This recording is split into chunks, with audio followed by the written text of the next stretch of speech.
विवाह के बाद पहली बार मायके आई बेटी का स्वागत सप्ताह भर चला। संपूर्ण सप्ताह भर बेटी को जो पसंद वही सब किया गया।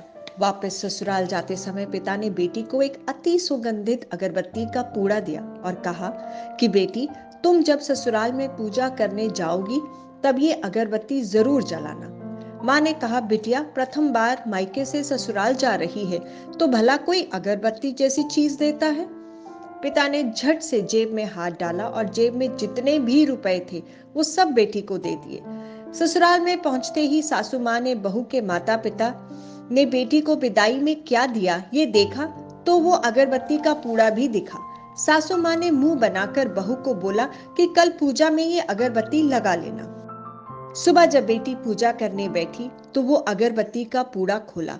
उसमें से एक चिट्ठी निकली। लिखा था, बेटा, ये अगरबत्ती स्वयं जलती है मगर संपूर्ण घर को सुगंधित कर देती है। इतना ही नहीं, आजू बाजू के वातावरण को भी अपनी महक से सुगंधित एवं प्रफुल्लित कर देती है। हो सकता है कि तुम कभी पति से कुछ समय के लिए रूठ जाओ या कभी अपने सास ससुर से नाराज हो जाओ, कभी देवर या ननद से भी रूठोगी, कभी तुम्हें किसी से बातें सुननी भी पड़ जाए या फिर कभी आस पड़ोस के बर्तन पर तुम्हारा दिल खट्टा हो जाए। तब तुम मेरी ये भेंट ध्यान में रखना, अगरबत्ती की तरह जलना। जैसे अगरबत्ती स्वयं जलते हुए पूरे घर और संपूर्ण परिसर को सुगंधित और प्रफुल्लित कर ऊर्जा से भरती है, ठीक उसी तरह तुम स्वयं सहन कर तेरे ससुराल को अपना मायका समझकर सबको अपने व्यवहार और कर्म से सुगंधित और प्रफुल्लित करना। बेटी चिट्ठी पढ़कर फफक फफक कर रोने लगी। सासू माँ लपक कर आई। पति और ससुर जी भी पूजा घर में पहुंचे जहां बहू रो रही थी।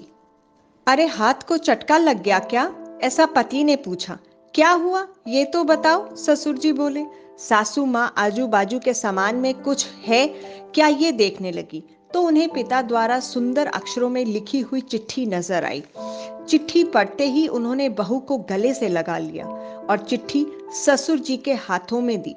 चश्मा ना पहने होने की वजह से चिट्ठी बेटे को देकर पढ़ने के लिए कहा।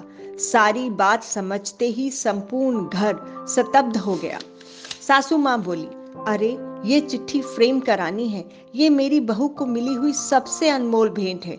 पूजा घर के बाजू में ही इसकी फ्रेम होनी चाहिए और फिर सदैव वो फ्रेम अपने शब्दों से संपूर्ण घर और अगल बगल के वातावरण को अपने अर्थ से महकाती रहे, अगरबत्ती का पूड़ा खत्म होने के बावजूद भी। जी हाँ, इस कहानी का सार है कि प्यार से रिश्तों को संजोया जा सकता है और एक औरत ही पूरे घर को बांधे रखती है।